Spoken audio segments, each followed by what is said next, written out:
ఈరోజు ఏ పరిస్థితుల్లో నువ్వు వెళుతూ ఉన్నావో నీ పరిస్థితిని మార్చగలిగిన దేవుడు. ఆయన నమ్మదగిన వాడు, ఆయన నీతిమంతుడు. స్తోత్రం కలుగునుగాక. హల్లెలూయా. పల్లవి పాడుకొని దేవుని వాక్యములోనికి మనం వెళదాము. నశించుటకు ఎందరో వేచి ఉన్నను, నశింపని నీ పిలుపు నన్ను కాపాడెను. ద్రోహపు నిందల మధ్యలోనే నడచినను, నీ నిర్మల హస్తము నన్ను భరించెను. నశించుటకు ఎందరో వేచి ఉన్నను, నశింపని నీ పిలుపు నన్ను కాపాడెను. ద్రోహపు నిందల మధ్యలో నే నడచినను, నీ నిర్మల హస్తము నన్ను భరించెను. యజమానుడా, నా యజమానుడా, నన్ను పిలచిన యజమానుడా, యజమానుడా, నా యజమానుడా, నన్ను నడిపించే యజమానుడా. పిలుపు వలన నేను మర్చిపోలేదు, నీ ప్రేమ ఎన్నడు నన్ను విడువలేదు. నీ కృప కాచుట వలన జీవిస్తున్నాను, నీ ప్రేమకు చాటి లేదు. నీ కృప కాచుట వలన జీవిస్తున్నాను, నీ ప్రేమకు చాటి లేదు.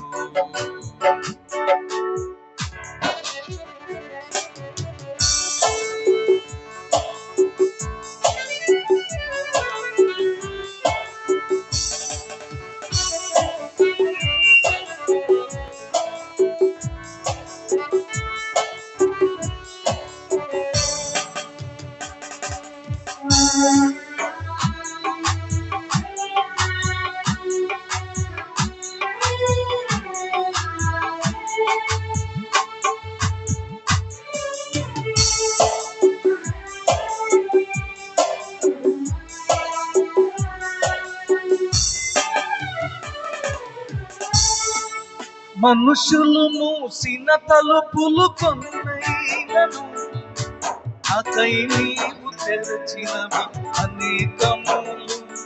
నన్ను వేదనతో నిన్ను విడచి పరుగెత్తినను, నన్ను వెంటాడి నీ సేవను చేసితివి.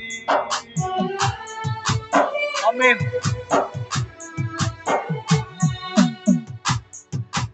మనుషులు మూసిన తలుపులు కొన్నైనను, నాకై నీవు తెరచినవి అనేకములు.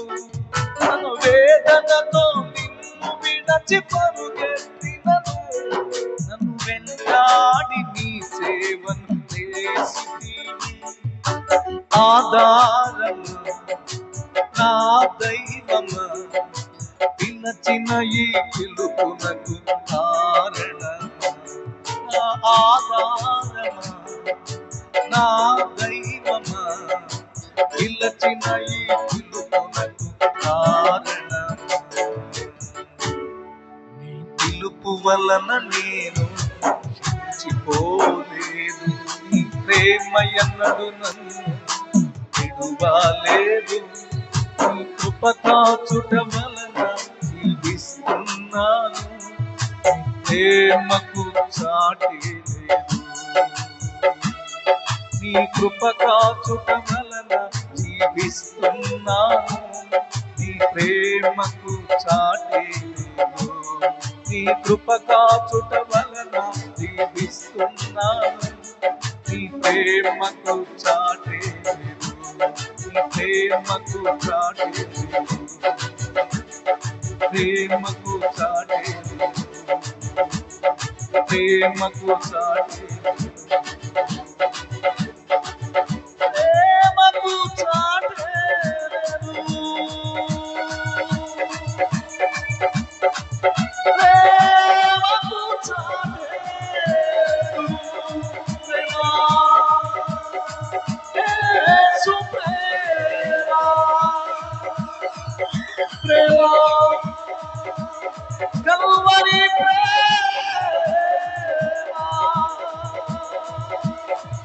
ఆపి కొరకై ప్రాణం పెట్టిన ప్రేమ ఇది యేసు ప్రేమ యేసు ప్రేమ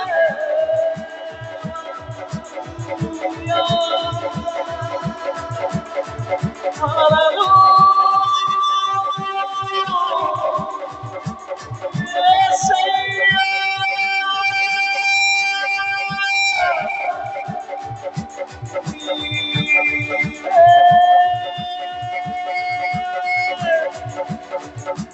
యేసయ్యా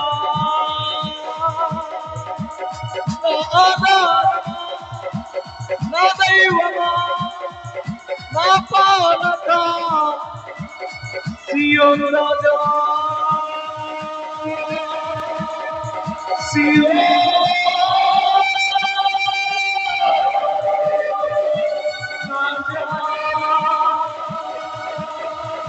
అదిగో నా యేసు ప్రేమ నిన్ను కమ్ముకుంటున్న వేళ, ఆయన సన్నిధి మన మధ్యలో సంచరించు వేళ, అదిగో అదిగో నీ రాజు నీతిమంతుడై సాత్వికులై దీన మనసు గలవాడై గాడిదను గాడిద పిల్లను ఎక్కి నీ మధ్యలోనికి వచ్చుచున్న వేళ, పాపము నిర్వీర్యపరచబడుతున్న వేళ, క్షేమము కలిగించు వేళ, దివ్యమైన కృప చేత నిన్ను నింపుదా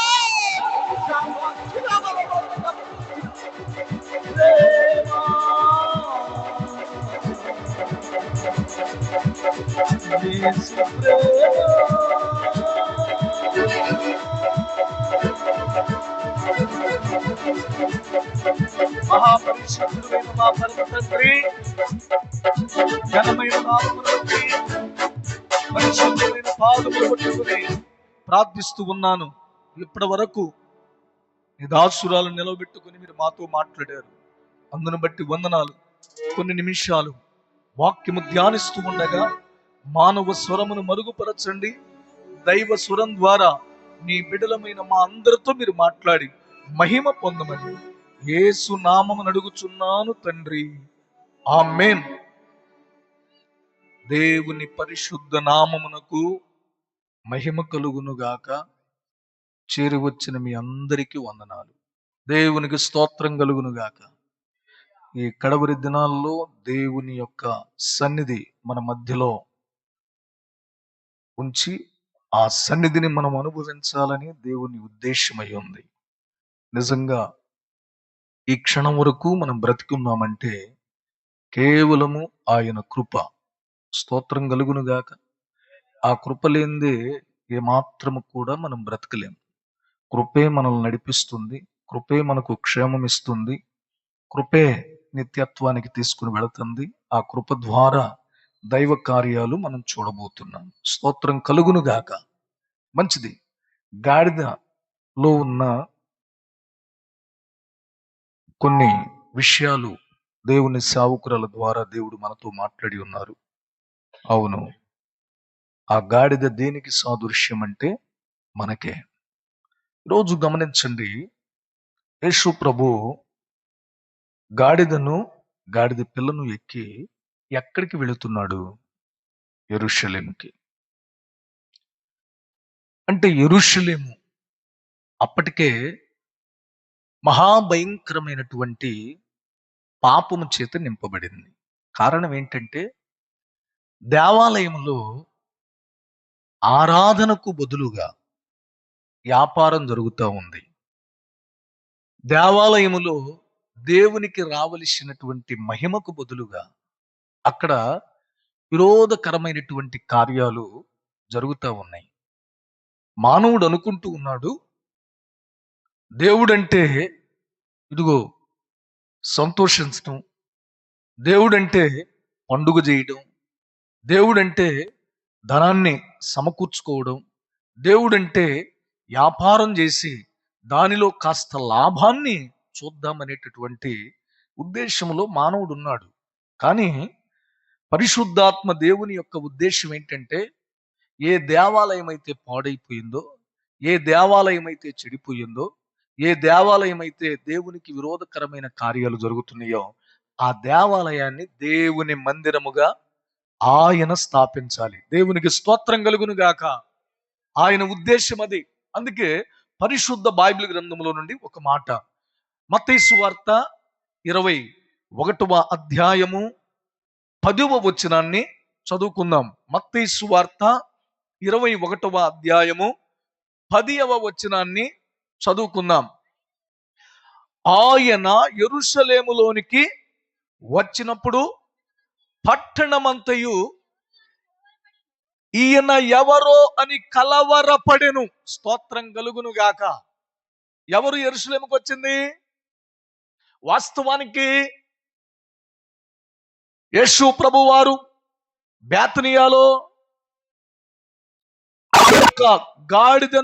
గాడిద పిల్లను ఎక్కి ప్రజలు క్రొత్త వస్త్రాలు దారి పొడుగున పరిచినప్పుడు, ఆ గాడిద పిల్లను ఎక్కి ఆయన యెరూషలేములోనికి వస్తూ ఉన్నప్పుడు, ఆ యేసు ప్రభుని ఎంబడిస్తున్నటువంటి వారు, ప్రభు పేరిట వచ్చు వాడు స్తుతింపబడును గాక, ఇజ్రాయేలు రాజు మహిమపరచబడును గాక, ఓసన్నా ఓసన్నా అని ఆయన్ను ప్రతిగానముల చేత ఊరేగిస్తూ యెరూషలేములోనికి ఆయన వచ్చినప్పుడు, ఆ యెరూషలేము ప్రజలంటారు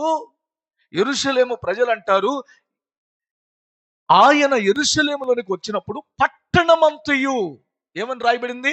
పట్టణమంతయు ఈయన ఎవరో అని కలవరపడ్డారు. స్తోత్రం కలుగును గాక. ఎలా కలవరపడ్డారు?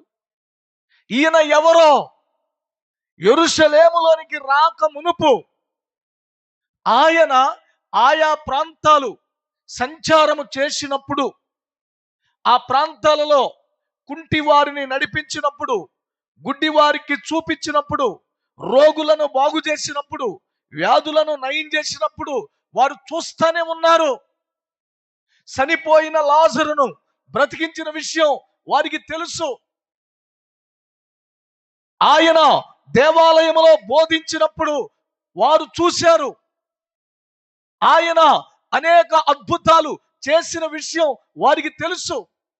కానా వివాహములో ద్రాక్షరసం అయిపోయినప్పుడు, ద్రాక్షరసం అయిపోయి అవమానపరచబడుతున్నటువంటి ఆ కుటుంబం, యేసు ప్రభు ఆ స్థలములో ఉండి నీటిని ద్రాక్షరసంగా మార్చిన విషయం వారికి తెలుసు. అయినా సరే వారు ఏమంటున్నారు తెలుసా? ఈయన ఎవరో అని కలవరపడ్డారు. గమనించండి, ఇన్ని కార్యాలు చూసిన వారు, ఇన్ని అద్భుతాలు చూసిన వారు, ఇన్ని మేలులను అనుభవించినటువంటి వీరు 5 రొట్టెలు 2 చేపలు 5,000 మందికి పంచగా 12 గంపలు మిగిలినవి చూశారు. వారు మరొకసారి 4,000 మంది తినగా 7 గంపలకు ఎత్తిన సంగతి వారు చూశారు. యేసు మార్గమున వెళుతూ ఉండగా ఎంతో మంది జనసమూహం ఆయన్ని ఎంబడించిన సంగతి వారు చూశారు. ఇన్ని కార్యాలు చూసి కూడా ఈయన ఎవరో అని వారు ఏమయ్యారంట?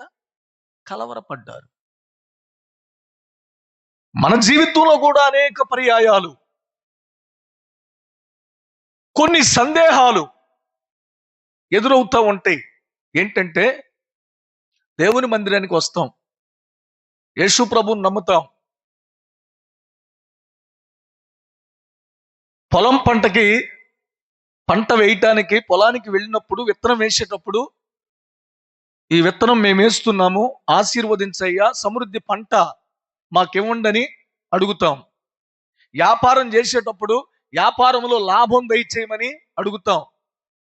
ఉద్యోగం చేసేటప్పుడు ఉద్యోగంలో క్షేమము, మంచి రాబడిని ఇవ్వండి అయ్యా అని అడుగుతాం.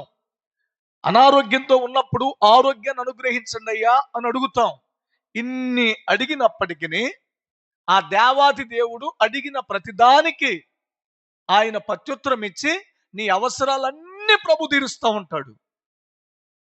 ఈ అన్ని ప్రభు నీ జీవితంలో తీర్చుతూ ఉన్నప్పటికీ కొంతమందికి యేసయ్య ఎవరో అర్థం కానటువంటి పరిస్థితుల్లో ఉన్నారు.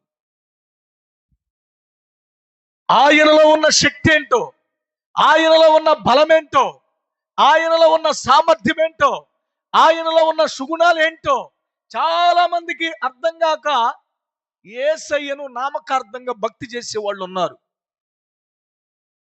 యేసుప్రభుని నమ్ముకున్నాం, ఆదివారం ప్రార్థనకి వెళ్తే చాలు. యేసుప్రభుని నమ్ముకున్నాం, వారంలో కార్యక్రమాలు ఉంటే ఏదో కార్యక్రమంలో పాల్గొంటే చాలు. యేసుప్రభుని నమ్ముకున్నాం, సమయం ఉంది కదా మందిరానికి వెళ్ళొస్తే చాలు అనే నామకార్థ భక్తి చేసేవాళ్ళు ఎక్కువయ్యారు. కానీ యేసు ప్రభుని స్వరక్షకునిగా సంపూర్ణముగా తమ హృదయంలోనికి తీసుకొని యేసుకు తమ హృదయాన్ని అప్పగించేవారు అరుదు. రాత్రి ఎందుకో పరిశుద్ధాత్మ దేవుడు మీతో మాట్లాడుతున్నాడు. ఆయన ఎవరో మనకు అర్థం అవ్వాలి. హల్లెలూయా. ఆయన ఎవరో మనకేమవ్వాలంట? అర్థం అవ్వాలి. ఇప్పుడు ఆయన అర్థం అవ్వాలంటే ఎలా అర్థమవుతాడు? ఆయన ఎవరని మనం చెప్పాలి. ఒకసారి దైవజనుడైన ఆర్ఆర్కే మూర్తి గారు ట్రైన్లో ప్రయాణం చేస్తూ ఉన్నాడంట. ప్రయాణం చేస్తూ ఉంటే ఆయన్ని ఆ ప్రయాణములో బైబిల్ తీసి చదువుతూ ఉన్నాడు. ఏం చదువుతున్నావయ్యా అని అడిగారు.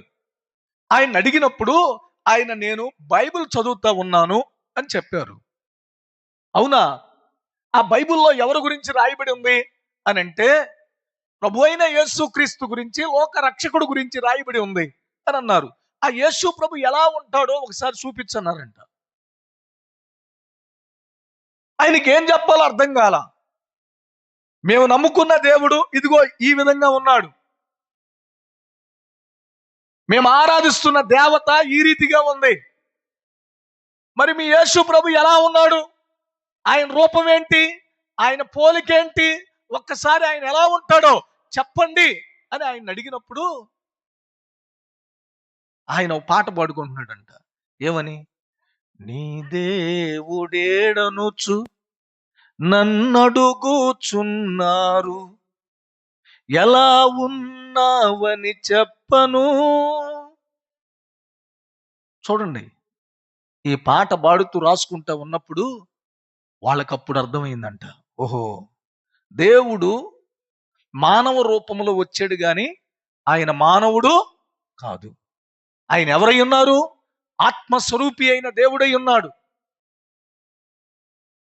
ఆత్మస్వరూపి అయిన దేవుడై ఉన్నాడని వారు తెలుసుకొని యేసు ప్రభుని స్వరక్షకునిగా అంగీకరించారంట.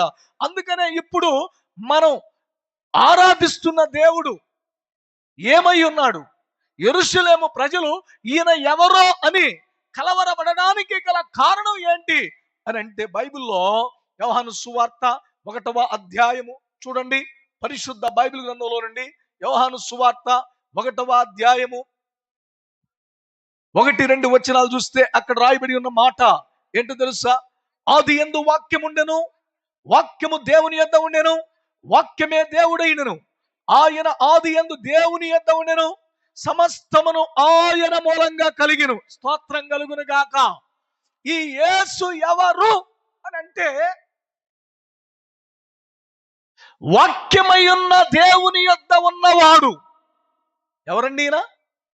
వాక్యమై ఉన్న దేవుని యొద్ద ఉన్నటువంటి వాడు. అంటే వాక్యమై ఉన్న దేవుడు, తమ కుమారుడైన యేసు క్రీస్తు, పరిశుద్ధాత్ముడు, ఈ ముగ్గురు కూడా ఏకమై ఉన్నారు. అందుకనే యోహాను ఈ రీతిగా రాస్తున్నాడు, ఆది యందు వాక్యముండెను, వాక్యము దేవుని యొద్ద ఉండెను, వాక్యమే దేవుడైనను, ఆయన ఆది యందు దేవుని యొద్ద ఉండెను, సమస్తమును ఆయన మూలంగా కలిగెను. ఎవరైనంటే దేవుని యొద్ద ఉన్నటువంటి క్రీస్తు మూలంగా మాత్రమే కలిగెను. ఇప్పుడు ఈయన్ని ఏమని చెప్పాలి? ఎవరని చెప్పాలి అంటే వాక్యమై ఉన్న దేవుడు. హల్లెలూయా. మన ఋషులు కొన్ని వందల సంవత్సరాల క్రితం దేవునిని కనుగొందామని హిమాలయ పర్వతాలు ఎక్కారంట. ఆ హిమాలయ పర్వతాల మీదకి వెళ్ళి తపస్సు చేస్తా ఉన్నారు. దేవుడు ఎవరో తెలుసుకోవాలి అని చెప్పని తపస్సు చేస్తా ఉంటే, వారు వివాహం లేకుండా, వారు ఏ పాపము లేకుండా, వారి నోట ఏ అపవిత్రత లేకుండా, వారి హృదయములో దేవునికి విరోధకరమైన ప్రక్రియ ఏది లేకుండా వారు దేవుణ్ణి కనుగొందామని చెప్పని తమ కుటుంబాలను, తమ బంధువులను, తమ స్నేహితులను, తమకు కలిగి ఉన్న వారిని విడిచి వారు తపస్సు చేస్తామని చెప్పని హిమాలయ పర్వతాల మీదకి వెళ్ళి వారు దేవుణ్ణి కనుగొనాలనుకున్నారు. అయితే వారు దేవుణ్ణి కనుగొనాలి అనుకున్న వారికి దేవుడు వారితో ఏమన్నాడు తెలుసా? దేవుడనేవాడు శబ్దమై ఉన్నాడు. స్తోత్రం కలుగును గాక. ఏమై ఉన్నాడు? శబ్దమై ఉన్నాడు. అంటే ఆయన వాక్కై ఉన్న దేవుడు, దేవుడు మాట్లాడే దేవుడు, ఆయన శబ్దమై ఉన్నాడు అని కనుక్కున్నారు. రెండవదిగా ఆయన ఆత్మస్వరూపి అని కనుక్కున్నారు. మూడవదిగా ఆయనకు ఒక నామం ఉంది అని కనుక్కున్నారు. కనుగొని వాళ్ళు ఏం చేశారో తెలుసా? దేవుడు అనేవాడు చెట్టు కాదు, పుట్ట కాదు, రాయి కాదు, రప్ప కాదు, కానీ ఆయన ఆత్మస్వరూపి, శబ్దమై ఉన్న దేవుడు. స్తోత్రం కలుగును గాక. కనుక నా ప్రియమైన దేవుని బిడ్డలారా, ఈయనలో ఏముందంటే వాక్యమై ఉంది. దావీదు అందుకని అంటాడు, నీ వాక్యమే నన్ను బ్రతికించెను, బాధల్లో నాకు నెమ్మదినిచ్చింది. అంటే వాక్యము ఒక వ్యక్తిని బ్రతికించింది, వాక్యము ఒక వ్యక్తికి నెమ్మదిచ్చింది. అందుకనే ఈయన ఎవరు అని అంటే ఆయన వాక్యమై ఉన్న దేవుడు. హల్లెలూయా. బ్రతికించే దేవుడు. అందుకే దావీదు అంటాడు, నీ వాక్యము నా పాదములకు దీపమును, నా త్రోవలకు వెలుగై ఉంది. అంటే వాక్యము దీపమును, వాక్యము వెలుగై ఉంది. ఈ వాక్యం దగ్గరికి ఎవరైనా రాగలిగితే ఆ వాక్యము వారిని బ్రతికిస్తుంది, ఆ వాక్యము వారిని వెలిగిస్తుంది. స్తోత్రం కలుగును గాక. హల్లెలూయా, హల్లెలూయా, హల్లెలూయా. రెండవ మాటను మనం చూద్దాం. రెండవ మాటను మనం చూస్తే, రెండవదిగా ఆయన ఏమై ఉన్నాడంటే పరిశుద్ధుడై ఉన్నాడు. ఏమై ఉన్నాడండి? పరిశుద్ధుడు. ఆయన యెరూషలేములోకి వచ్చినప్పుడు ఈయన ఎవరో అని కలవరపడ్డారు కదా. ఈయన ఎవరంటే, ఒకటి వాక్యమై ఉన్న దేవుడు, రెండవదిగా పరిశుద్ధుడైన దేవుడు. అందుకని దేవదూత మరీతో చెప్తా ఉంది, భయపడొద్దు, పుట్టబో శిశువు పరిశుద్ధుడై దేవుని కుమారుడు అనబడును. ఈ యేసు ఎవరు అనంటే పరిశుద్ధుడు. పరిశుద్ధుడు అనగా అపోస్తుడైన పౌలు అంటాడు, నిర్దోషియు, నిష్కల్మషుడును, నిష్కళంకుడును, పాపులలో చేరక ప్రత్యేకముగా ఉన్నవాడు, ఇట్టి ప్రధాన యాజకుడు మనకి సరిపోయిన వాడు. హల్లెలూయా. గమనించండి, ఈయన ఎవరంటే పరిశుద్ధుడు, పాపము లేనివాడు, పాపులతో కలవనివాడు, పాపుల మధ్యలో ఆయన సంచరించడు, కామ క్రోధ మోహ యామోహ మదమత్సరాలను అరిషద్ వర్గాలను జయించిన వాడు. గమనించండి, ఆయనలో ఏమి లేదంట, పాపము లేదు, పరిశుద్ధుడు. అందుకే ఆయన అంటాడు, నాలో పాపం ఉందని మీలో ఎవడు స్థాపించగలడో అని. అంటే ఎవడు కూడా ఆయనలో పాపం ఉందని నిరూపించలేకపోయాడు. ఈ రాత్రికాల సమయంలో ఎవరైనా మిమ్మల్ని యేసు ఎవరు అని అడగగలిగితే ఆయన వాక్యమై ఉన్న దేవుడు, రెండవదిగా ఆయన పరిశుద్ధుడైన దేవుడు. హల్లెలూయా. అనగా పాపము లేనివాడు. మా దేవునిలో పాపము లేదు, మా దేవునిలో అపవిత్రత లేదు. మా దేవుడు కామ క్రోధ మోహ యామోహ మదమత్సరాలను అరిషద్ వర్గాలను జయించిన వాడు. అట్టి దేవుణ్ణి మనం కలిగి ఉన్నాం. హల్లెలూయా. మూడవ మాట, ఆయన ఎవరో తెలుసా? రక్షకుడు. ఎవరండి ఆయన? రక్షకుడు. మరియతో దూత చెబుతా ఉంది, ఆమె ఒక కుమారుని కనును, ఆయనకు యేసు అని పేరు పెట్టబడును. యేసు అనే మాటకు అర్థం ఏంటి? రక్షకుడు. అందుకే లూకాసు వార్తలో లూకా గారు రాస్తాడు, నేడు రక్షకుడు మీ కొరకు పుట్టి ఉన్నాడు. ఈయన ఎవరండి? ప్రభు అయిన యేసుక్రీస్తు. అంటే ఈయన ఎవరు అని నువ్వు చెబుతావంటే ఈయన రక్షకుడు. నశించిన దానిని వెతికి రక్షించడానికి ఈ లోకానికి వచ్చిన లోక రక్షకుడు. ఈయన పాపులను రక్షించువాడు. అందుకే ఒకరోజు యేసు ప్రభు సమరయ పట్టణానికి వెళ్ళాడు. శిశువులు భోజనము కొరకై వెళ్ళారు. అయితే ఆ సమయంలో యాకోబు బావి ఆ సమరయ ప్రాంతంలో ఉంది. సమరయ స్త్రీ ఆ ప్రాంతానికి వచ్చింది. వచ్చి నీళ్లు చేదుకుంటా ఉంది. యేసు ప్రభు వెళ్ళి అంటాడు, అమ్మా కాస్త దాహానికి నీళ్లు ఇవ్వని అంటాడు. ఆమెనిద్ది, అయ్యా మీరేమన్నా యూదులు, మేమేమన్నా సమరయులమి. యూదులకి సమరయులకి ఎక్కడ కూడా సాంగత్యం లేదు. ఈ నీళ్లు మా తండ్రి అయిన యాకోబు మాకిచ్చాడు కనుక ఈ నీళ్లు మేము ఇవ్వం అని అంటే, ఆయన అంటాడు, నిన్ను దాహమునకు నీళ్ళు ఇమ్మన్నవాడు ఎవరో నీకు తెలిస్తే ఈ మాటను. ఎవరు?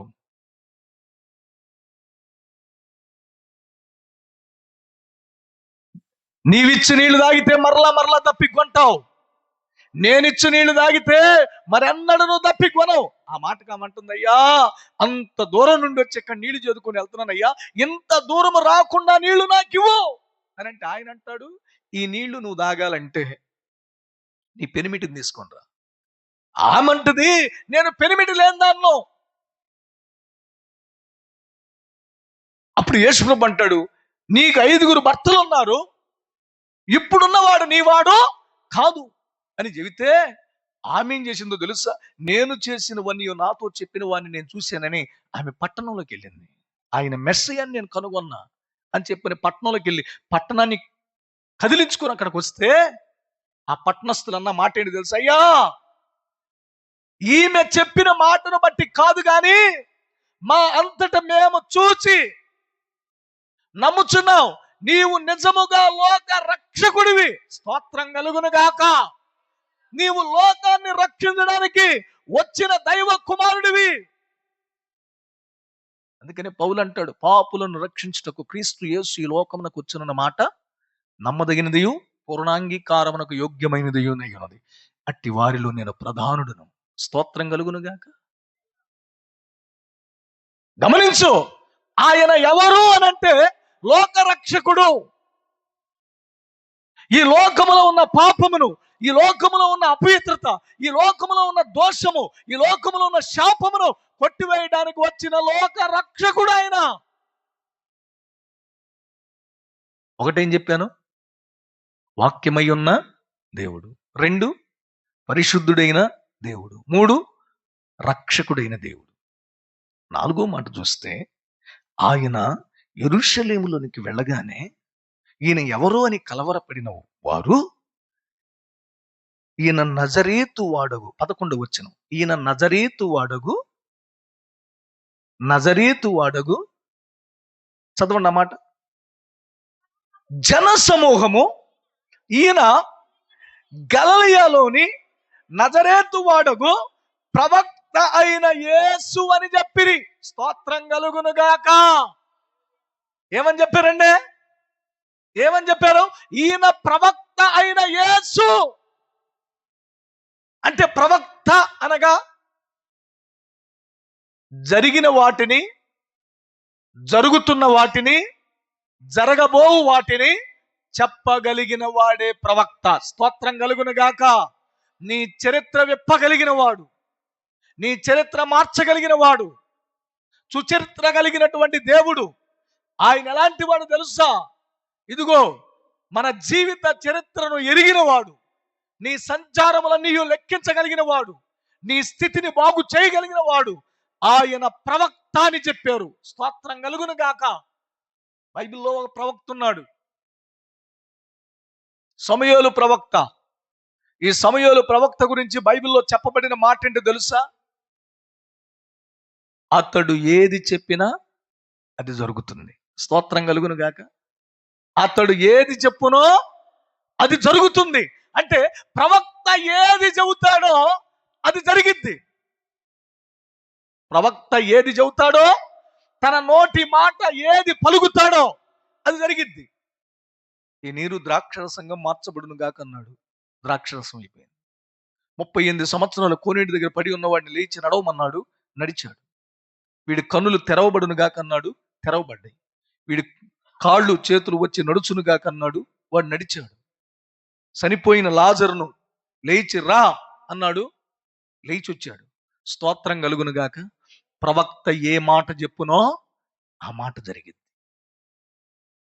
అందుకనే ఈయన వాక్యమై ఉన్న దేవుడని, ఈయన పరిశుద్ధుడైన దేవుడని, ఈయన రక్షకుడైన దేవుడని, ఈయన ప్రవక్త అని వారికి తెలియలేదు. స్తోత్రం కలుగును గాక. వారికి తెలియలేదు. వారు నిజంగా తెలిసినట్లయితే వారు ఆయన్ని సిలువ వేసేవాళ్ళు కాదు. స్తోత్రం కలుగును గాక. ఆయన్ని సిలువ వేసేవాళ్ళు కాదు. ఇప్పుడు వాక్యంలోకి వద్దాం. ఈ వాక్యమై ఉన్న దేవుడు, ఈ పరిశుద్ధుడైన దేవుడు, ఈ రక్షకుడైన దేవుడు, ఈ ప్రవక్త అయిన దేవుడు యెరూషలేములోనికి వచ్చాడు. స్తోత్రం కలుగును గాక. ఎక్కడికి వచ్చాడండి? ఎక్కడికి వచ్చాడు? యెరూషలేములోనికి. ఆ యెరూషలేములో అది పండుగ దినం. పండుగ దినమున యేసు యెరూషలేములోకి వచ్చాడు. ఇప్పుడు ఆ యెరూషలేములోనికి వచ్చేటప్పటికి ఆ యెరూషలేము పరిస్థితి ఎలా ఉంది? ఆ యెరూషలేములో ఉన్నటువంటి ప్రజలు ఎలా ఉన్నారు? ఆ యెరూషలేములో ఉన్న ఆ దేవాలయంలో ఏమి జరుగుతుంది అని యేసు ఆ పట్టణాన్ని చూసినప్పుడు, ఆ పట్టణంలో ఏం జరుగుతుందంట? 12వ వచనం చదవండి. 21వ అధ్యాయం మత్తయి సువార్త 12వ వచనం. యేసు దేవాలయములో ప్రవేశించి క్రయ విక్రయములు చేయు వారిని వెళ్ళగొట్టి, రోకలు మార్చు వారిని, బల్లలను గువ్వలమ్ము వారి పీఠములను పడద్రోసి, నా మందిరము ప్రార్థనా మందిరమనబడునని రాయబడి ఉన్నది. అయితే మీరు దాన్ని దొంగల గృహగా చేసేడు వారు. నేను స్తోత్రం కలుగును గాక. ఇప్పుడు మందిరాన్ని ఏం చేశారంట? మందిరాన్ని ఏం చేశారు? దొంగల గృహ. గమనించండి. మందిరం అనగా పరిశుద్ధమైనది. మందిరం అనగా మహిమతో నింపబడింది. మందిరం అనగా అడుగు పెడితే నెమ్మది కలిగిద్ది. మందిరంలో అడుగు పెడితే సమాధానం కలిగిద్ది. మందిరంలో అడుగు పెడితే శాంతి కలిగిద్ది. మందిరంలో అడుగు పెడుతున్న వారి చరిత్ర మార్చబడిద్ది. అయితే యెరూషలేము దేవాలయములో అలా లేదు. మహిమ లేదు, నెమ్మది లేదు, సమాధానం లేదు, శాంతి లేదు, ఆనందం లేదు. మరి ఏముంది అని అంటే వ్యాపారం ఉంది. ఏముందండి? వ్యాపారం. గమనించండి. మందిరంలో ఏముందంటే వ్యాపారం ఉంది. మందిరంలో ఆరాధనకు బదులుగా వ్యాపారం ఉంది. గమనించండి. మందిరంలో ఏది ఉండాలో అది లేదు. మందిరంలో ఎవరు ఉండాలో వారు లేరు. మందిరంలో ఎవరికి ఆరాధన చేయాలో వారికి ఆరాధన చేయట్లా. పండుగ వస్తే చాలు వ్యాపారం. గమనించండి. ఈ మందిరం ఏమైపోయిందో తెలుసా? పరిశుద్ధమైన మందిరం దొంగల గృహ అయిపోయింది. ఈ మందిరం దొంగల గృహ అయిపోయింది. ఇప్పుడు నా దేవుడు ఈ యెరూషలేములో ప్రవేశించి ఆయన చేసిన పని ఏంటో తెలుసా?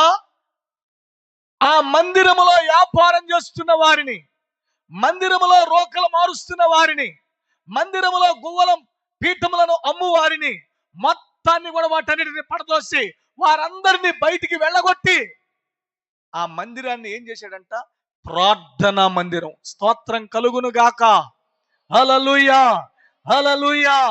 ఇప్పుడు మందిరము ఏమైపోయింది? యేసు యెరూషలేము దేవాలయములో అడుగు పెట్టగానే మందిరములో ఉన్న అపవిత్రత వెళ్ళిపోయింది. మందిరములో ఉన్న వ్యాపారము వెళ్ళిపోయింది.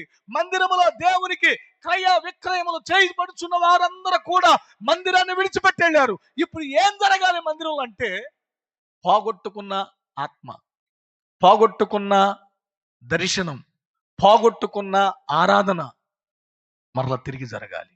స్తోత్రం కలుగును గాక. నేటి దినాల్లో ఆ మందిరమే మనం. ఎవరండి? ఆ మందిరమే మనం. ఎందుకు తెలుసా? యాదృచ్ఛికంగా కనబడే మందిరం యెరూషలేము మందిరం అయితే, దేవుడు కోరుకున్న మందిరం ఏదో తెలుసా? మన హృదయం. ఏం కోరుకున్నాడండి? మన హృదయం.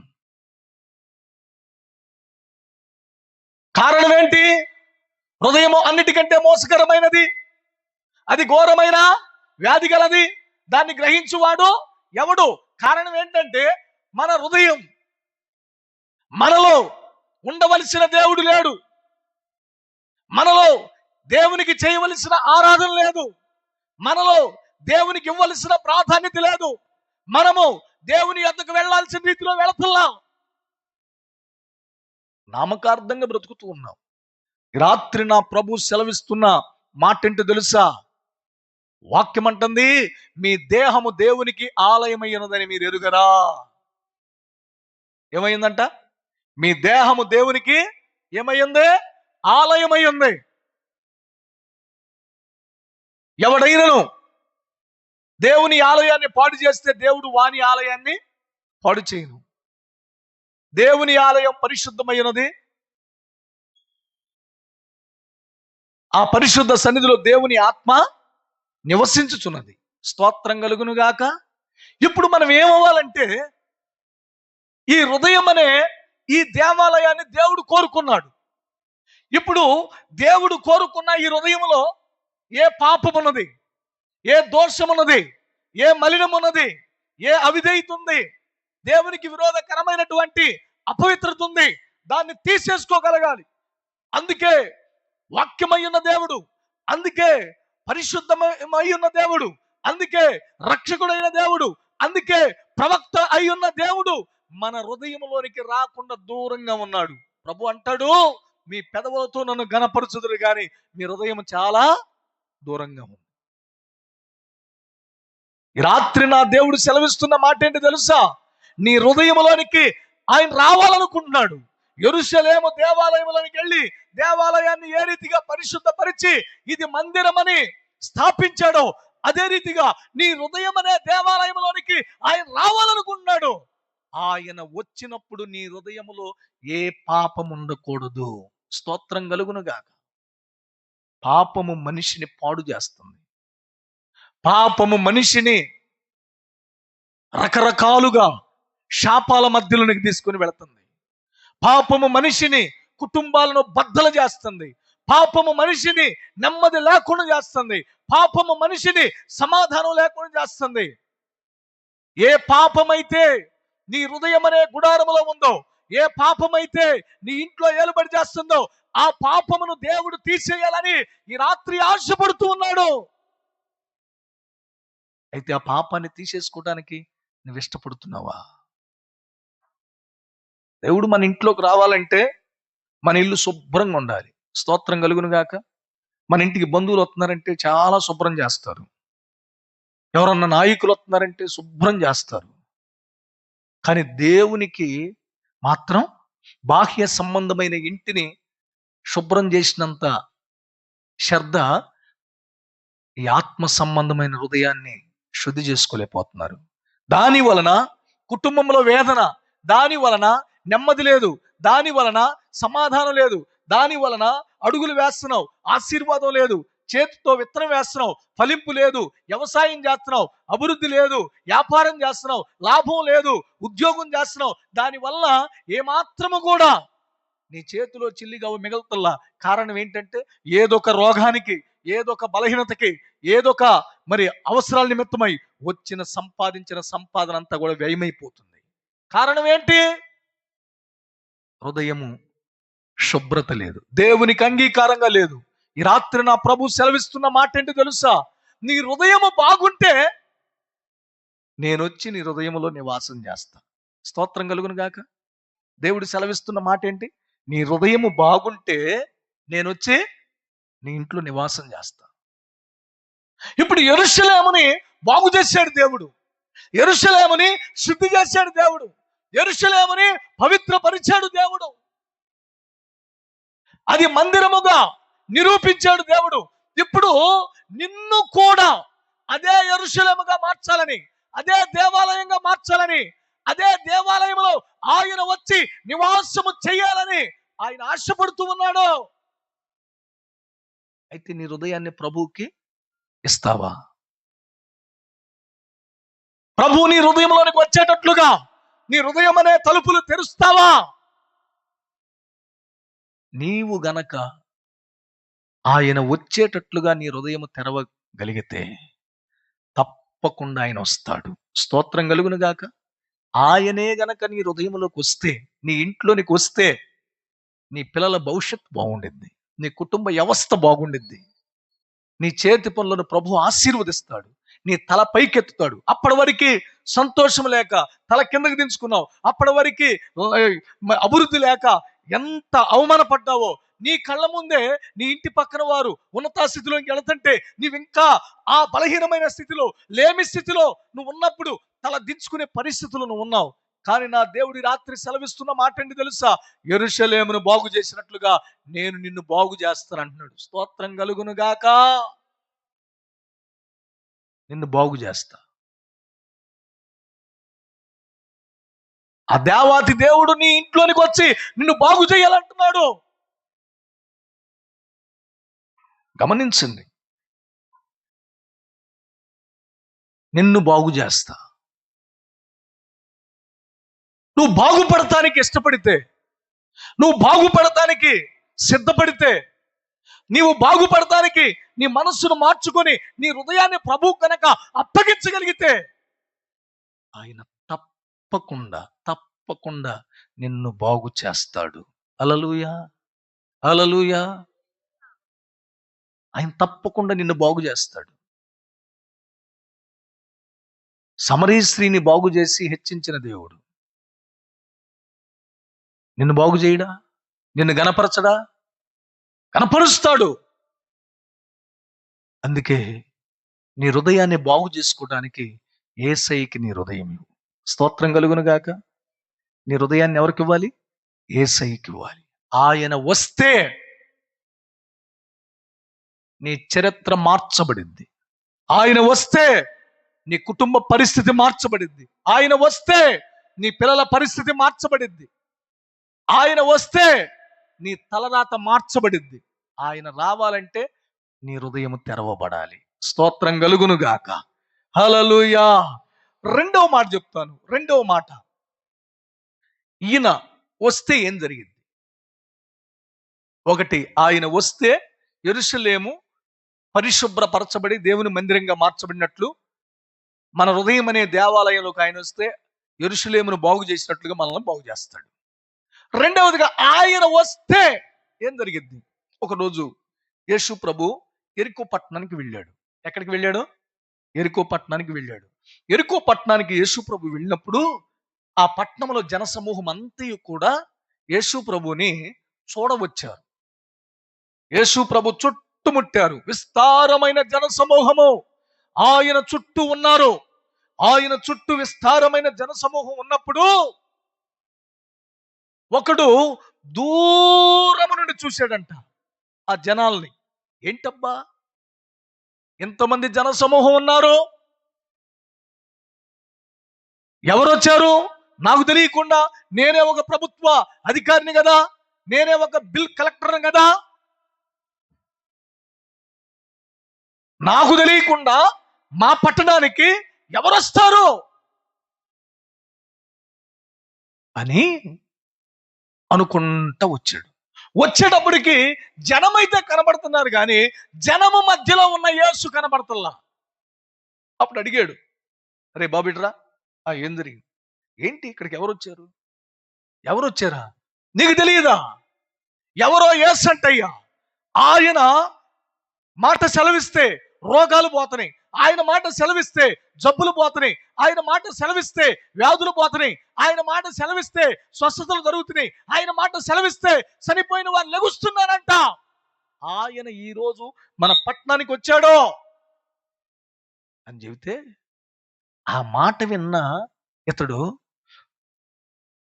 చూడాలని ఆశ కలిగింది. ఏం కలిగిందండి?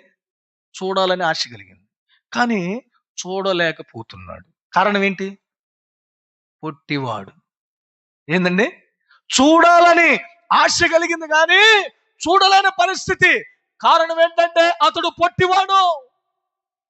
కానీ యేసును చూడాలని ఆశ కలిగింది. ఆ ఆశ చేత ఎలా చూడాలి, జన సమూహం అంతా ఆయన కమ్ముకొని ఉన్నారు, ఎలా అనుకుంటున్న వేళ పక్కకు చూసేటప్పటికి ఎట్లాగనే ఓ చెట్టు కనపడింది. అది మేడి చెట్టు. ఆ చెట్టు ఎక్కాడు. ఎవరిని చూస్తానికి? యేసుని చూస్తానికి. ఇప్పుడు ఆ చెట్టు ఎక్కేటప్పటికి యేసుని చూడాలన్నటువంటి ఆకాంక్ష, అతనిలో ఉన్న ఆసక్తి, అతనిలో ఉన్నటువంటి తృష్ణ పోయి ఎవరిని తాకింది? యేసయ్యకి కనెక్ట్ అయ్యాడు. స్తోత్రం కలుగును గాక. ఇప్పుడు ఆ యేసయ్య ఏం చేశాడంటే ఒక్కసారి పక్కకు చూసేటప్పటికి చెట్టు మీద ఒకడు కనబడ్డాడు. ఇంతమంది జనసమూహాన్ని విడిచి ఆ చెట్టు మీద ఉన్న వాడి దగ్గరికి వస్తున్నాడు. వస్తుంటే, ప్రభువా ఇంతమంది మేము నీ చుట్టూ ఉన్నాం, ఎక్కడికి వెళ్తున్నావు అని చెప్పని ఆయన గమ్ముకుంటా ఉంటే మొత్తానికి ఆ జనసమూహాన్ని దాటుకొని ఆయన చెట్టు దగ్గర ఉన్నటువంటి చెట్టు మీద ఉన్న జక్కయ్య దగ్గరికి వెళుతుంటే ప్రజలు అంటున్నారు, ప్రభువా అతడు ఎలాంటి వాడు తెలుసా, ఎంత దుర్మార్గుడు తెలుసా, ఎంత అన్యాయస్తుడో తెలుసా, ఎంత పాపో తెలుసా, అన్యాయంగా ఇంటి పన్నులు వసూలు చేశాడయ్యా, అన్యాయంగా కుళాయి పన్నులు వసూలు చేశాడయ్యా, అలాంటి వాడి దగ్గరికి చివరికి ఏమన్నా తెలుసా, పాపి అయిన మనుషుని దగ్గరికి వెళ్తున్నాడు ఆయన. ఇప్పుడు యేసుప్రభు ఎవరి కోసం వచ్చాడు? పాపుల కొరకు. కానీ ఇప్పుడు ఈయన ఎవరి దగ్గరికి వెళ్తున్నాడు? పాపాత్ముడైన జక్కయ్య దగ్గరికి వెళ్తున్నాడు. ఇప్పుడు ఆ జక్కయ్య దగ్గరికి వెళ్ళి, జక్కయ్య త్వరగా దిగుము, నేడు నేను నీ ఎంట నుండవలసి ఉన్నదని చెప్పగా ఇప్పుడు జక్కయ్య తొందరపడి చెట్టు దిగి యేసుతో కూడా నడుస్తా ఉన్నాడు. స్తోత్రం కలుగును గాక. ఎవరితో నడుస్తున్నాడు? యేసుతో నడుస్తా ఉన్నాడు. యేసు ప్రభు జక్కయ్య ఇరువురు కలిసి తమ ఇంటికి ప్రయాణమై వెళుతుండగా జక్కయ్యలో ఒక ఆలోచన వచ్చింది. ఏంటో తెలుసా? ఇదిగో ఇప్పటి వరకు నేను అన్యాయంగా, ఇప్పటి వరకు నేను అక్రమంగా చాలా మందిని మోసం చేసి కూడబెట్టిన సొమ్ము నా ఇంట్లో ఉంటే యేసు నా ఇంట్లోకి రావటానికి అడ్డు. అది ఉండకూడదు. అది మోసంతో సంపాదించింది, అది అబద్ధంతో సంపాదించింది, అది మాయ చేసి సంపాదించింది, అది నా ఇంట్లో ఉండటానికి వీల్లేదు అని యేసు అంటున్నాడు. ప్రభువా అన్నాడు. యేసు చెప్పు జక్కయ్య,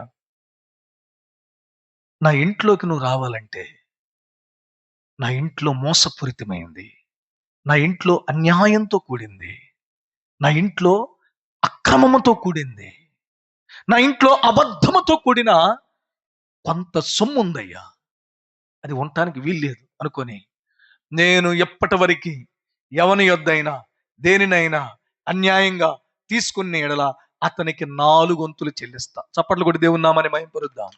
హల్లెలూయా, హల్లెలూయా. యేసు ఇంటిలోకి వచ్చేటప్పుడు మోసపూరితమైనది ఏది ఉండకూడదు, అబద్ధంతో కూడింది ఉండకూడదు, అన్యాయంతో కూడింది ఉండకూడదు, దొంగతనము చేసి కూడబెట్టుకున్నది ఏది కూడా ఉండకూడదు. స్తోత్రం కలుగును గాక. ఇప్పుడు ఈ జక్క ఏం చేసేదంట? నేను ఒక వంతు తీసుకుంటే 4 వంతులు చెల్లిస్తాను అన్నాడంటే ఎంత కూడబెట్టి ఉంటాడు, ఎంత వడ్డీలు వచ్చి ఉంటాయి, అంతేనంతే కాదా? ఎంత వడ్డీలు వచ్చి ఉంటాయి. కూడబెట్టుకున్నదంతా తీసుకెళ్లి 10 రూపాయలకి 5 రూపాయలకి వడ్డీకి ఇస్తే దానికన్నా త్రిబుల్ వచ్చి ఉండింది. అందుకని నేను 4 వంతులు ఇస్తానన్నాడు. ఈ రాత్రి గమనించు, ఒకసారి ఆలోచన చెయ్యి. జక్కయ్య పాపాత్ముడైనప్పటికీ యేసు నా ఇంట్లోకి రావాలంటే ఆయనకి విరోధకరమైన అక్రమ సంబంధమైన ఆస్తి ఏది ఉండకూడదు, మోసపూరితమైన ఆస్తి ఏది ఉండకూడదు. అని చెప్పని ఒక తీర్మానం చేసుకుని దాన్ని విడిచిపెట్టాడు. స్తోత్రం కలుగును గాక. ఒకటి, ఆయన దేవాలయంలోకి వస్తే ఏమవ్వాలి? శుభ్రం చేయబడాలి. మన హృదయంలోకి వస్తే హృదయం శుభ్రము చేయబడాలి. రెండు, ఆయన మన ఇంట్లోనికి రావాలంటే మన ఇంట్లో మోసపూరితమైనది ఏది కూడా ఉండకూడదు. అందుకే యేసుప్రభు అంటాడు, ఈ మాట జక్క ఎప్పుడైతే అన్నాడో యేసుప్రభు అంటాడు, ఇతడును అబ్రహాము కుమారుడే. ఎందుకు? నేడు ఇంటికి రక్షణ వచ్చింది. స్తోత్రం కలుగును గాక. యేసయ్యను ఏ వ్యక్తి చేర్చుకున్నాడో ఆ వ్యక్తి ఇంటికి ఏమి రావాలంట? రక్షణ. గమనించండి, చాలా మంది నేటి దినాల్లో రక్షణ పొందడానికి నిర్లక్ష్యం చేసేవారు ఉన్నారు. ఎప్పటికే సమయం చాలా మించిపోతా ఉంది. కారణం ఏంటి తెలుసా? ఎప్పటికీ ఇరాన్ ఇజ్రాయెల్ మధ్య యుద్ధం జరుగుతానే అది ఎంతవరకు వెళ్ళిద్దో తెలియదు. 3వ ప్రపంచ యుద్ధం వచ్చిందనుకో ఏమైద్దో తెలియదు. ప్రభు రాకడకు సూచనలు జరుగుతూ ఉన్నాయి. ఎప్పటికే గ్యాస్ ఆఫ్ చేశారు. నెలకు ఒక స్తంభమేనని చెప్పని పెట్టారు. ఒకసారి బుక్ చేస్తే మరొకసారి బుక్ చేయాలంటే 4 రోజులు గడవాలంటున్నారు. పెట్రోలు, నేను మొన్న కైకులూరు ప్రాంతానికి మీటింగ్కి వెళ్ళాను. వెళితే అక్కడ పెట్రోల్ బంక్కి మూతేసేసారు. పెట్రోల్ లేదు, డీజిల్ లేదు. ఎప్పటికీ ఆయా ప్రాంతాల్లో పెట్రోల్ బంకులు మూతేసారు. పల్లెటూరోళ్ళు అంటే ఎట్లాగట్లా ఏదో ఒక విధంగా కాస్త ఎక్కడో చోట పొలాలు నరుక్కొని వంట చేసుకోవచ్చు. ఇప్పుడు టౌన్లో ఉన్న పరిస్థితి ఏందంటావు? అందుకే గమనించండి, రాత్రి వాక్యం అంటుంది, యేసయ్య నీ ఇంటికి రావాలంటే నీ ఇంట్లో అపవిత్రమైనది ఏది ఉండకూడదు. స్తోత్రం కలుగును గాక. ఏముండకూడదు? అపవిత్రమైనది ఏది ఉండకూడదు. యెరూషలేములోకి వస్తే దేవాలయంలో అపవిత్రమైనది ఉండటానికి ఆయన ఇష్టపడాల. మన ఇంట్లోకి రావాలంటే అపవిత్రమైనది ఏది కూడా ఉండకూడదు. అందుకనే జక్క ఇంట్లోకి వెళితే అపవిత్రమైన మొత్తాన్ని తీసేసుకున్నాడు. రక్షణ పొందడానికి ఇష్టపడ్డాడు. దేవునికి హృదయాన్ని ఇచ్చాడు. ఇతడును అబ్రహాము కుమారుడు అని సాక్ష్యం పొందాడు. ఈ రాత్రి ఆ సాక్ష్యం నీకుందా? ఆ సాక్ష్యం నీకుందా? ఈ రాత్రి ఆ సాక్ష్యం నీకుందా?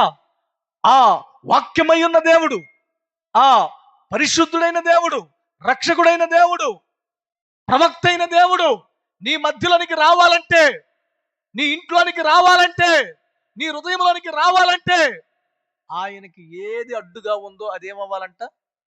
ఏమవ్వాలి? తొలగించబడాలి. హృదయ శుద్ధి గలవారు ధన్యులు, వారు దేవుని చూసెదరు. స్తోత్రం కలుగును గాక. దేవుని చూడాలంటే నీ హృదయం ఎలా ఉండాలి? శుద్ధి చేయబడాలి.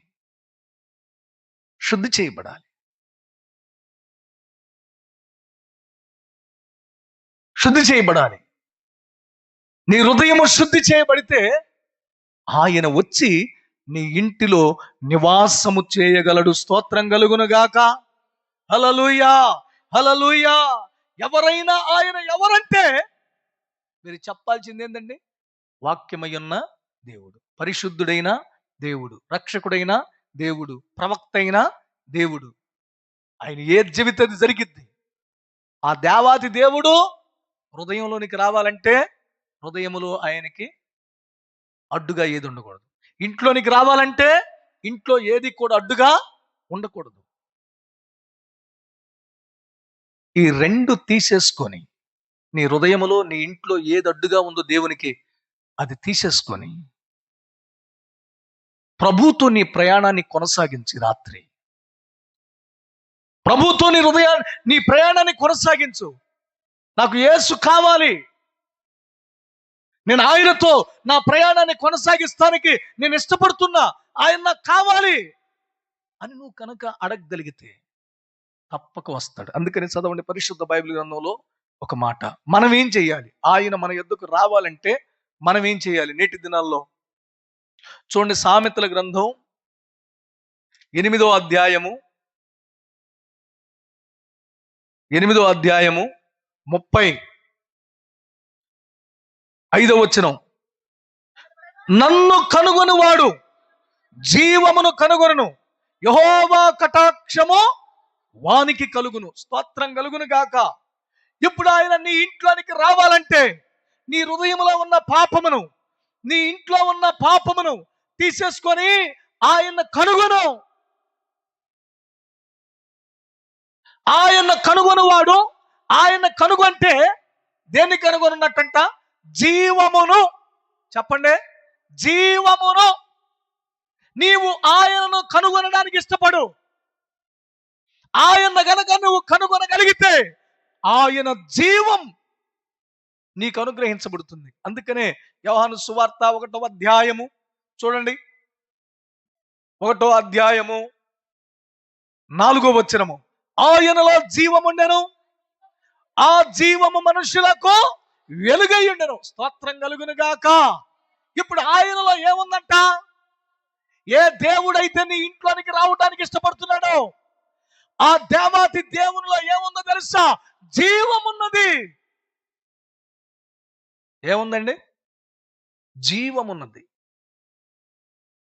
ఇప్పుడు ఆ జీవాన్ని నువ్వు కనుగొనాలి. ఆ జీవాన్ని గనక నువ్వు కనుగొంటే ఆ జీవము నిన్నేం చేస్తుందంట? వెలిగిస్తుంది. హల్లెలూయా. ఏం చేస్తుంది? ఏం చేస్తుంది? వెలిగిస్తుంది. ఎప్పటి వరకు చీకటి సాయుల మధ్యను నడిచావా? గాఢంధకారపు లోయల్లో పడి సంచరిస్తూ ఉన్నావా? నిస్సహాయకమైన స్థితిలో నువ్వు ఉన్నావా? నిరుత్సాహంతో నలిగిపోతున్నావా? కన్నీళ్ల మధ్య కాపురం చేస్తున్నావా? కుటుంబంలో నెమ్మది లేక, సమాధానం లేక, శాంతి లేక, దుఃఖంతో, కలవరంతో నువ్వు ఉన్నావా? అప్పుల వలయాల్లో పడి నలిగిపోతున్నావా? కోర్టు సమస్యల చేత చేజారిపోతున్నావా? ఈ రాత్రి నా దేవుని జీవమును గనక నువ్వు కనుగొనగలిగితే ఆ జీవాధిపతి అయిన దేవుడు ఆ జీవాన్ని నీకిచ్చి నిన్ను వెలిగిస్తే ప్రతి పాపపు ఛాయలు నీ నుండి దూరమైపోతాయి. స్తోత్రం కలుగును గాక. హల్లెలూయా. ఇప్పుడు నువ్వు వెలిగించబడ్డావనుకో, నిన్ను బట్టి అనేకులు వెలుగుతారు. నిన్ను బట్టి ఏమవుతారు? అనేకులు వెలుగుతారు. గమనించండి, థామస్ అల్వా ఎడిసన్ ఏం చేశాడు తెలుసా? భయంకరమైనటువంటి అల్లరి, దేవుని మాట, తల్లిదండ్రుల మాట విననటువంటి వాడు. అతడు చిన్న వయసులో తన తండ్రిని కోల్పోయాడు. తల్లి దిక్కులేని పరిస్థితుల్లో 2 గేదెలను పెట్టుకొని కాస్త వాటిని మేపుకుంటా, కుమారుణ్ణి పోషించుకుందాం, వాడిని కాస్త చదివించుకొని 4 అక్షరాలు నేర్పి కాస్త వాడన్నా నాకులాగా కష్టపడకుండా, వాడన్నా వాడి కాళ్ళ మీద వాడు బతుకుతాడని చాలా ఆశపడింది. అయితే వీడిని స్కూలుకు పంపిస్తే స్కూల్లో టీచర్ని బూతులు తిడుతున్నాడు, వ్యతిరేకిస్తున్నాడు, భయంకరంగా మాట్లాడుతున్నాడు, అల్లరి చేస్తున్నాడు. ఉపాధ్యాయుల మాట వింటలేదు. వారు వీడిని చూసి భరించలేక వాళ్ళ తల్లిదని పిలిచి, అమ్మా నీ కొడుకు మేము చదువు చెప్పలేని తీసుకెళ్ళమన్నారు, స్కూల్కు రావద్దన్నారు. ఈ తల్లి వాడిని ఎంత మారుద్దాం అనుకున్నా వాడు మారుద్దాం అనుకున్నా మారలేదు. అయితే అలాంటి పరిస్థితుల్లో తల్లి చేత భయంకరంగా తిట్టించుకుంటా, విలువ లేకుండా బయటికి వెళితే అరే వాళ్ళ అమ్మ ఈ నెట తిట్టిందిరా, అట తిట్టిందిరా అని అవమానం. కానీ ఒకరోజు ఏం జరిగిందంటే వాళ్ళ అమ్మకు జ్వరం వచ్చింది. ప్రతిరోజు మధ్యరాత్రి లేచి ఆ గేదెలకి కాస్త మేతేసి మరలా వచ్చి పండుకునేది.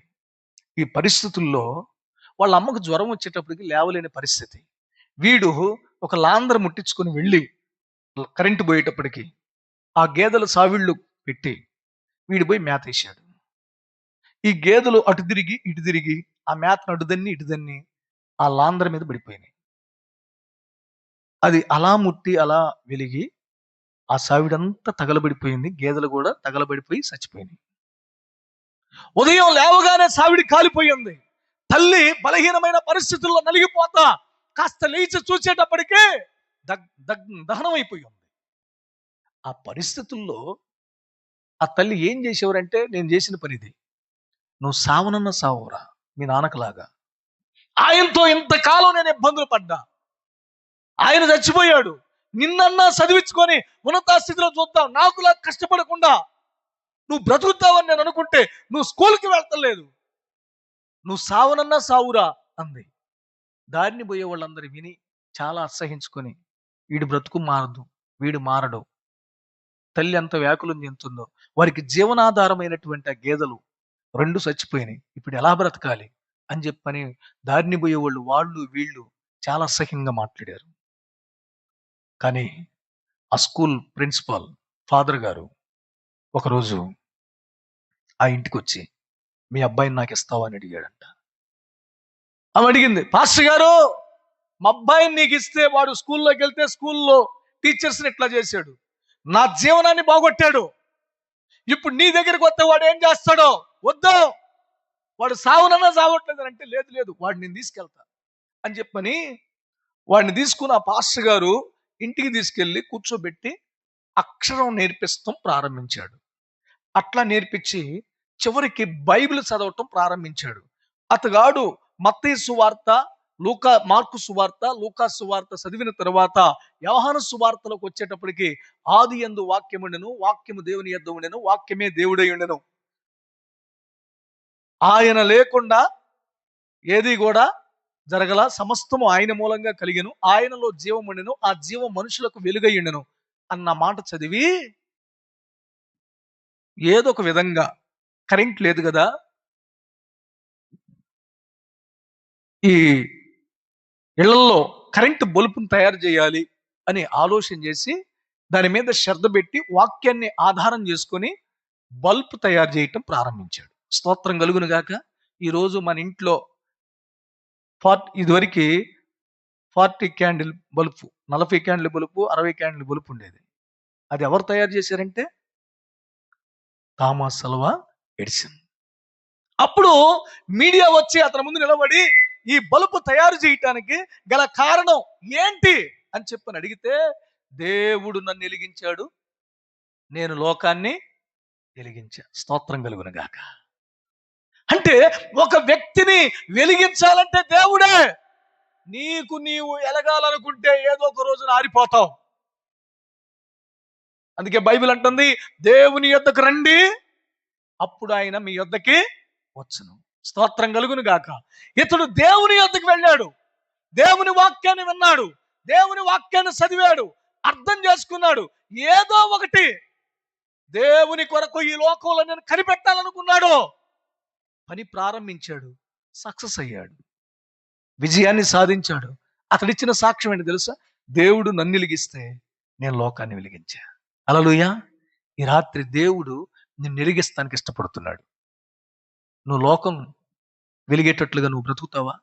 అందుకని అంటున్నాడు, నన్ను కనుగొనువాడు జీవమును కనుగొను. ఆ జీవాన్ని గనక నువ్వు కనుగొంటే నువ్వు వెలిగించబడతావు. స్తోత్రం కలుగును గాక. జీవాన్ని నువ్వు కనుగొంటే నువ్వేమవుతావు? వెలిగించబడతావు. అందరు తల్ల వంచండి, అందరు తల్ల వంచండి. ప్రభువా, నేను వెలగాలనుకుంటున్నాను, నేను వెలగాలనుకుంటున్నాను,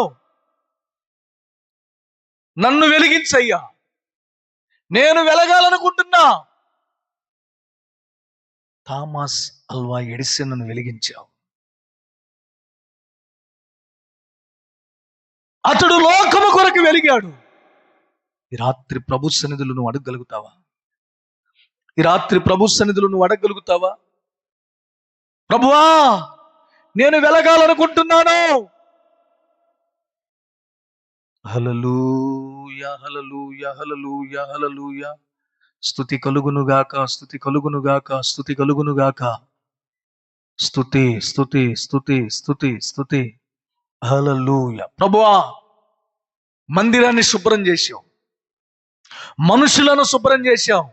నేటి దినమున నన్ను కూడా శుభ్రం చేయటానికి నీవు ఈ రాత్రి నన్ను కనుగొనడి, అప్పుడు నేను మీకు కనబడతానన్నావు. అవునయ్యా, మేము నీ యొద్దకు వచ్చాం. హల్లెలూయా. స్తుతి కలుగునుగాక, స్తుతి కలుగునుగాక. నన్ను వెలిగించు యేసయ్యా, నన్ను ప్రకాశింపజేయి యేసయ్యా. హల్లెలూయా.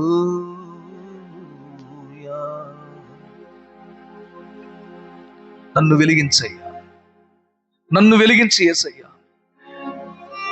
నీవు వెలిగిస్తే నేను వెలుగుతాను, లేకపోతే నేను వెలగలేనయ్యా. నేను వెలిగితే నా భర్త వెలుగుతాడు, నేను వెలిగితే నా భార్య వెలిగిద్ది, మేము వెలిగితే నా పిల్లలు వెలుగుతారు, నా కుటుంబం వెలిగితే నా గ్రామం వెలిగిద్ది.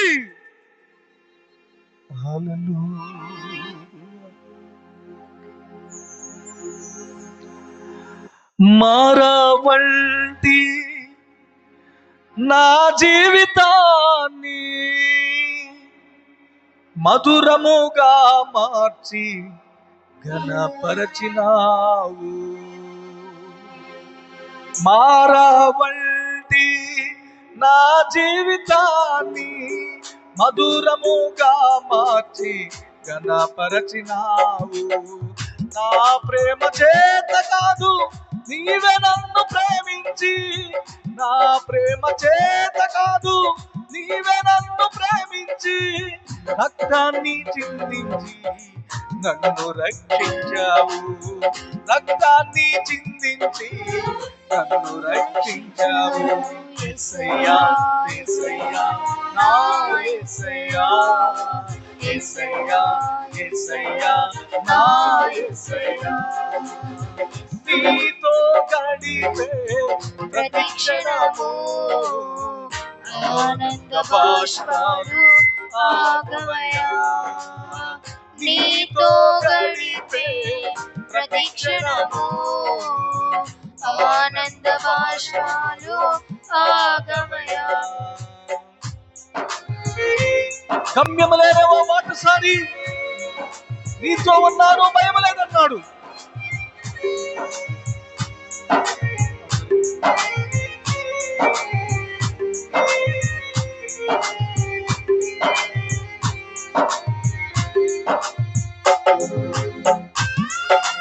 ఆమేన్.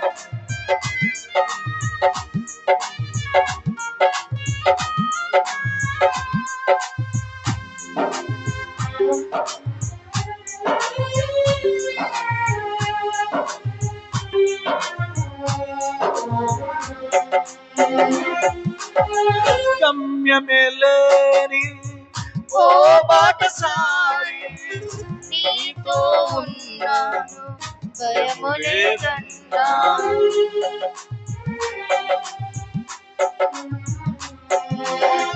గమ్యమే లేని ఓ బాటసారి, నీతో ఉన్నాను భయము లేదన్నావు. నా శక్తి చేత కాదు, నీ ఆత్మ ద్వారానే, నా శక్తి చేత కాదు, నీ ఆత్మ ద్వారానే వాగ్దానము నెరవేర్చి వారసుని చేశావు, వాగ్దానము నెరవేర్చి వారసుని చేశావు.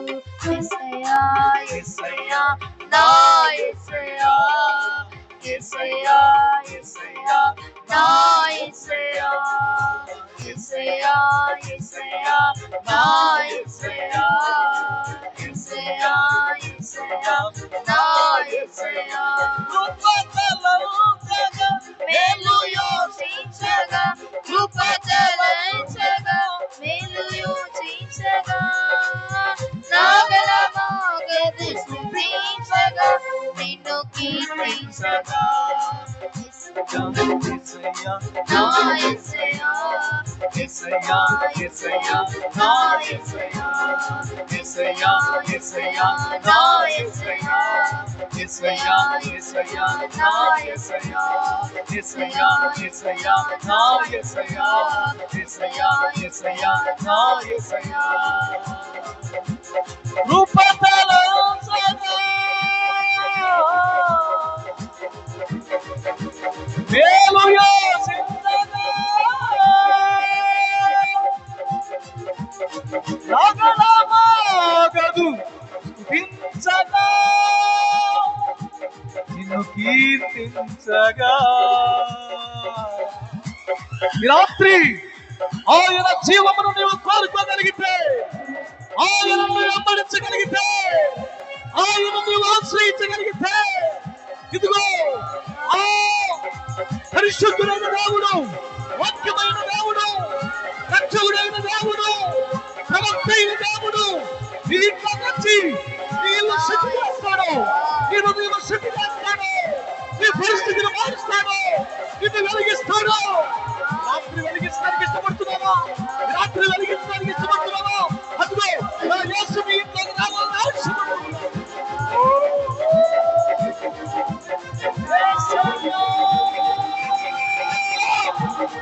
ప్రతి ఇంట్లోనికి మీరు వెళ్ళండి, ప్రతి మనల్ని తాకండి, ప్రతి ఒక్కరిని మీరు ముట్టండి. వారి జీవితాల్లో నూతన కార్యాలు ఈ దినమందు ప్రారంభించండి.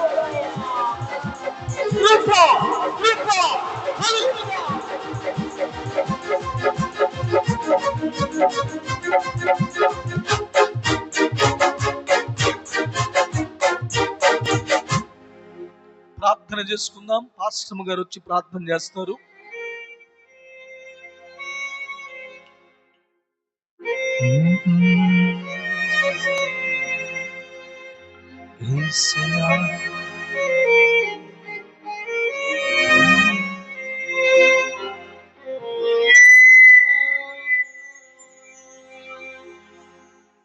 మహాపరిశుద్ధుడా, సర్వాధికారి, మీ ఉన్నతమైన నామమును బట్టి మీకు వందనాలు, కృతజ్ఞతాస్తుతులు మేము తెలియజేస్తున్నాం ప్రభా.